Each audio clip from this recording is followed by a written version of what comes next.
Iika-ikang lumakad na barako, pilay. Pilay ba to? Tapos para siyang lasing kanina.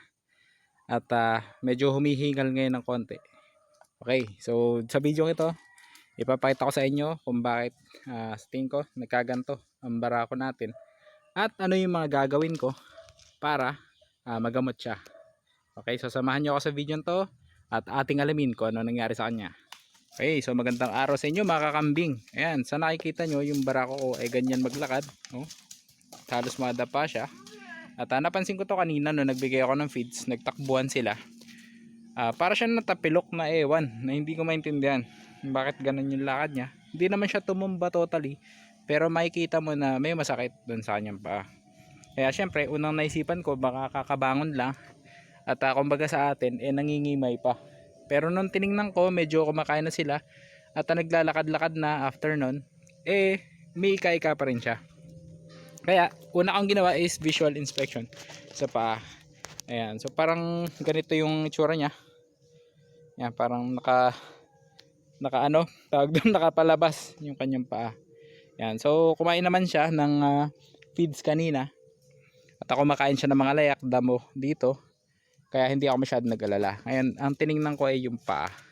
Ayun. Tapos nung upon checking, nakita ko dun sa ano, na parang meron siyang sugat-sugat dun sa part na dito sa kabilang paa sa kaliwang bahagi ng katawan niya. Okay, so yun, makikita nyo dun sa ano, susum ko. Kung ayaw niya lapitan siya. Ayan, nandun. May para siyang ano, yung parang makatikate na ewan na hindi naman siya sugat na dumudugo, pero ang ginawa ko ay nisprayan ko siya agad ng Combinex. Ayan, yun yung una nating ginagawa kapag ano, may sugat o may something na kakaiba sa mga paa o sa balat ng kambing. So Combinex yung binigay ko. At pagka-spray ko nun, naya ko sila maglakad-lakad. Ayan. Tapos makikita nyo, parang ito pagod din kasi feeling ko ito yung masakit tapos ito yung gamit na gamit niya kagabi. Kaya ngalay na ngalay yun. Yung paa niya ngayon.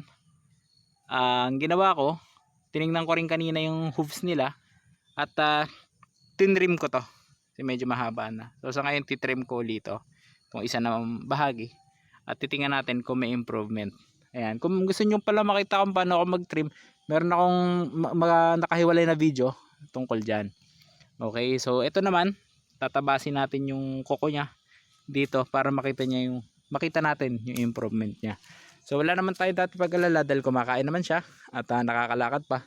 Naghahanap na makakain. So yun yung mahalaga doon. At hindi ko muna siya bibigyan ng electrolytes dahil nga nakakain naman siya.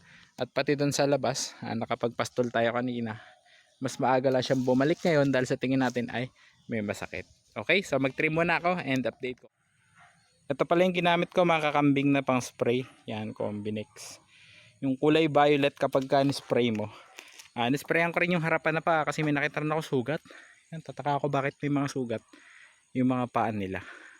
Ay, siya lang pala. Bakit may sugat yung mga ano niya, paa niya. Tapos ayan, di mukhang masaktan. Kita niyo itsura. Oh. Tanggal yung yabang niya, eh. Oh. Tanggal yabang mo. Oh, hindi, nagyabang na uli. Sige. Tingnan natin at obserbahan natin to. Lunes pa lang naman. So may document ko pa ang kanyang paggaling sa mga susunod na araw. Okay?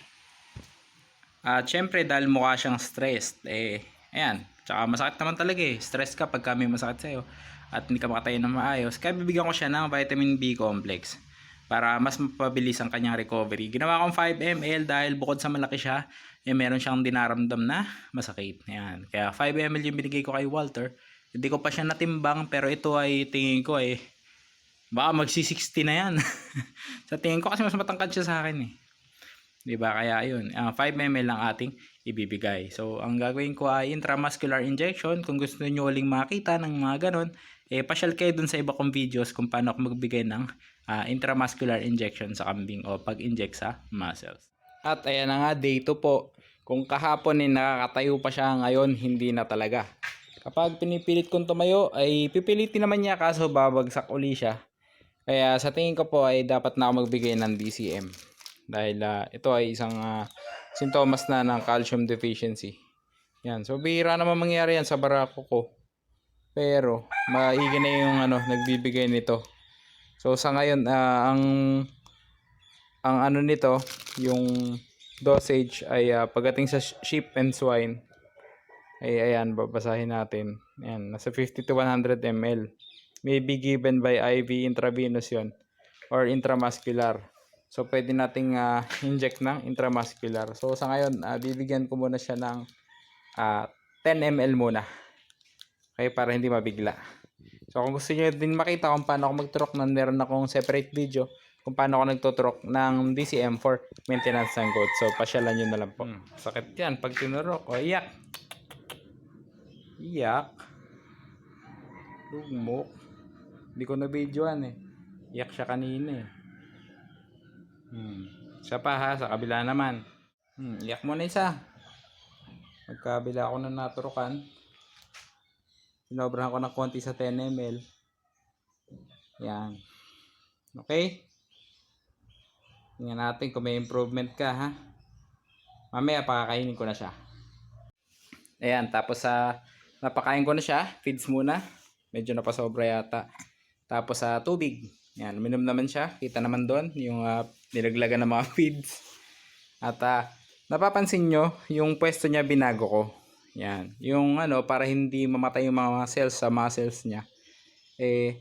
Every 6 hours, iniikot kong ganon. Yan. Payo din yan ni Sowensia. Tapos payo din ng vet ko dati ganon. Na ipalit ko ng pwesto every 6 hours para hindi ma-stuck o hindi mamatay yung mga cells na kanyang muscles. Okay? Ganun lang. At syempre, ayan, dito siya kakain ngayon sa kanyang goat house. Solo naman niya kaya walang problema. Ayan, ang calcium deficiency kasi isa talaga sa mahihirap na gamutin pagdating sa mga kambing. Yung una ko po kasing naranasan nito ay umabot yata ng halos 2 linggo bago makarecover dahil yung nabili ko mababa yung content ng DCM. Ayan. Ngayon naman, yung talagang nabili natin kay Zoe NCO para sa mga ganito for maintenance and treatment ng may mga calcium deficiency. So tingnan natin at obserbahan natin. Ito ay pangalawang araw pa lamang at patuloy kong i-document to hanggang sa siya ay makarecover. Tapos para maiunat niya yung harapan na paa, nilagyan ko ng konti sa sungay yan dito. Hindi naman siya nasasakal. Hilot-hilotin natin to. Yan, para maiunat niya yung napakatagal na. Imagine mo ikaw magdamag ka ng ganun, hindi mo maiyapak, di ba? Unat-unat natin, hilot-hilotin natin hanggang sa manumbalik. Okay, tiyaga lang mga kakambing pag ganito, tiyaga. Day 3, nagkaroon siya na improvement. Bangon ako para ibabaling ko sana siya, pero kusa na siyang bumaling sa pwestong kabila. Okay, tapos hindi naman siya hindi niya naupuan yung dumi niya. Pag dumudumi siya, nandun sa kabila. Okay, so lapitan natin. Yan. Ngayon yung dumi niya. Nakadumi siya doon. Hindi niya nahihigaan. Hindi siya nababasa ng ihi niya. At nakabaling na siya. Ano, Walter? Hindi ko ilalapit sa yung pagkain mo. Lapitan mo doon. At ang feeds dito ko lalagay mamaya. Okay. Very good, very good, very good, very good, very good. Basta mali ka. Sige, pilitin mo. Isang way yan para ma-exercise siya. Paano mo sa feeds? Paano mo? Yan. Kaya mo yan. Amoy. Halika, dito. Dito. Yan. Sige, gusto mo katayo. Diba, kahit pa paano, mapipilit niya yung paa niya na may tayo. Pagka medyo napagod na, bigay mo na. Day 4 improvement. Yan, mabilis na siya nakakabaling. Kanina, nakaganon siya dito. Karton. Ngayon, nandito na. So, mabilis. Kusa na siya. Hindi ko na kailangan alalayan. Mamaya ay magturok ulit tayo ng DCM. Siyempre, magbibigay ulit ako ng B-complex. 5 ml tsaka ng DCM. 10 ml. Okay? Diba? Nakausog siya. Kanina nandun yan. Si Walter. Nilagay ko yung tubig dito. May feeds doon. Medyo nausog. Nilagyan ko dito ng tawag dito, Madre de Agua. Tapos kanina puno yan. Nandun siya. Hindi ko inilapit. Hinayaan ko na siya lumapit para mapuwersa naman yung kanyang mga paa. At may exercise siya. Ngayon kumpay dito naman. At yan nga, February 1. Mabot pa tayo na sa linggo. Kita nyo naman kung gaano naging kaganda ang epekto ng DCM plus B-complex. At tamang pagpapakain at tamang routine ng mga paghihilot at pagpupwesto sa ating alaga. And may kita nyo, makakatayo na yan si Walter. So huwag nyo masyadong babyhin. Kapag nakita nyo na gutom siya, bigyan nyo yung pagkain sa medyo malayo para habang ginagamot, meron siyang exercise. Siyempre, yung bukod sa tamang gamot, may kasamang disiplina yan. Hindi lamang sa goat racer, pati na rin sa alaga mo. Yan. So sa ganung paraan, makaka-recover ang iyong alaga. At yan, congratulations Walter. Galingan mo. Tuloy-tuloy na recovery. At wag ka na manghihina uli. Okay. So yun lang. Sana may natutunan kayo sa video na to mga kakambing. At very good to ating si Walter. At i-reward natin siya ng feeds. Hindi naman to kanya lahat. Siyempre bibigyan din natin yung iba. So yun lang. Huwag nyo kalimutan mag-subscribe sa aking channel, Teacher Farmer Ali sa YouTube, at meron tayong Facebook page na Kambingan ni Ali Boy. Pag may mga problema sa kambing, message kayo sa akin, at kung abot na aking kaalaman at karanasan, pagtutulungan natin ang mga bagay na yan. Okay, so ganun lang. Hindi pa naman yan natin matatawag na fully recovered. Kahit na ganyan siya, susundan pa rin natin ang DCM to sa mga susunod na araw para mas lalo magtuloy-tuloy ang kanya paglakas. Okay, salamat po. Marami sana kayo natutunan at ako rin ay marami natutunan sa aking mga karanasan. Yan. So ingat po lagi and happy goat racing po sa lahat.